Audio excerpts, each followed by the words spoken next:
หลายภาคส่วนเข้าอวยพรเนื่องในโอกาสระลึกครบรอบ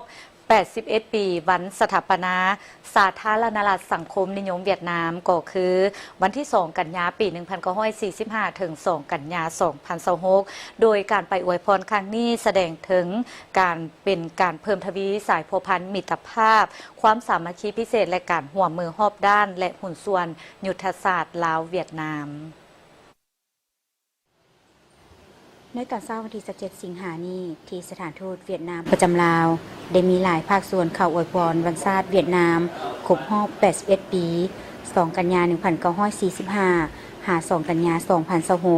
2026 ประกอบมีสหายวันศรีกัวมั่วกรรมการศูนย์กลางภาครองหัวหน้าคณะโฆษณาภมศูนย์กลางภาค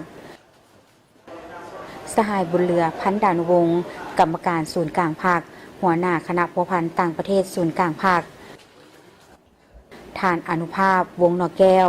รองรัฐมนตรีกระทรวงการต่างประเทศมีห้องว่าการศูนย์กลางภาคและภาคส่วนอื่นๆจำนวนหนึ่งได้เข้าอวยพรเช่นเดียวกันโดยการต้อนรับของสหายเวียนมิงเติมเอกอัครราชทูตวิสามัญผู้มีอำนาจเต็มแห่งสาธารณรัฐสังคมนิยมเวียดนามประจำลาว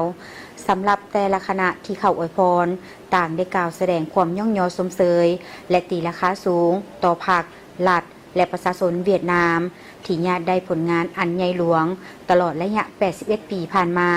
และตีราคาสูงต่อสหายเวียนมิงเติมที่ได้เป็นขวดต่อสำคัญในการเพิ่มพูนคูณสร้างสายพัวพันมิตรภาพความสามัคคีแบบพิเศษการร่วมมือรอบด้านและหุ้นส่วนยุทธศาสตร์ลาวเวียดนาม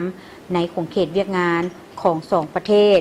ได้มีการพัวพันร่วมมือกันลงลึกและมีมากผลดีขึ้นเป็นก้าวพร้อมนี้บรรดากระนำฝ่ายลาวได้ถือเอาโอกาสดังกล่าวอวยพรให้ทานทูตพร้อมด้วยพนักงานภายในสถานทูตจงมีสุขภาพแข็งแรงมีพลานามัยที่สมบูรณ์และประสบผลสำเร็จในหน้าที่เวียกงานทุกประการ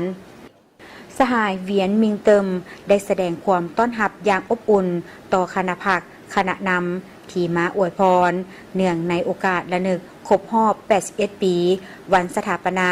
สาธารณรัฐสังคมนิยมเวียดนามในครั้งนี้ที่เป็นการแสดงถึงการเพิ่มทวีสายพัวพันมิตรภาพความสามัคคีแบบพิเศษการร่วมมือรอบด้านและหุ้นส่วนยุทธศาสตร์ลาวเวียดนามอ้ายน้องที่มีมูลเสื้อมาแต่ดนนานแล้วนั่นให้นับมือแตกดอกออกผลยิ่งขึ้นสหายเวียนมิงเติมยังได้รายงานให้ฮู้เกี่ยวกับการเติบใหญ่ขยายตัวของเวียดนามตลอดระยะ 81 ปีผ่านมาในนั้นได้ยกให้เห็นการพัวพันร่วมมือของสองประเทศลาวเวียดนาม